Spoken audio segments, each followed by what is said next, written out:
Hello साथियों, कैसे हो आप सब। उम्मीद है कि आप सब बढ़िया होंगे। देखो, अब जीके का वेटेज बढ़ गया है और आप सभी के लिए इसकी शुभकामनाएं, क्योंकि आप सभी ने अथक प्रयास किया और हमारे जो साथी जन थे उन्होंने प्रयास किया और जीके के वेटेज को बढ़ाने की कोशिश की। हालांकि जीके का वेटेज जितना उम्मीद थी उतना नहीं बढ़ा और 20% से बढ़कर 41% करने का निर्णय लिया, यानी कि 120 में से 25% की जगह 50% अब आएंगे। ठीक है, यानी कि जो 120 क्वेश्चन है उन्हीं का ही 50 क्वेश्चन उनमें से आएंगे, यानी कि 41% वेटेज अब बढ़ा है। यानी पहले था 17%, अब कर दिया इन्होंने 41%। ठीक है, आशा है कि ये सब चलता रहेगा और आप सब अब पढ़ने पर ध्यान दीजिए, क्योंकि जो बढ़ना था वो बढ़ गया है।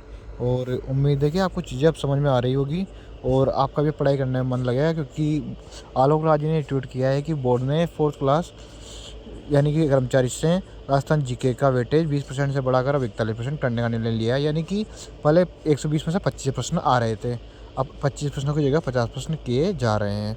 देखो आप, जैसा कि मैंने आपके वीडियो में बताया, 120 में से 25 और की जगह 50 आ रहे हैं अब। ठीक है, और आप सभी अब तैयारी करने में जुट जाइए और अपनी जी जान लगा दीजिए तैयारी करने में, क्योंकि जो भी है वो यही है। अब इससे ज़्यादा कुछ बढ़ने की उम्मीद नहीं है।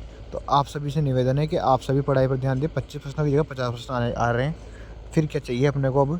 तो उम्मीद है आप चीज़ें लोगों को चीज़ें समझ में आ रही होगी। तो आप देखो और आगे बढ़ो। ठीक है, 120 में से अब देखो 50 क्वेश्चन तो जीके के आ रहे हैं, तो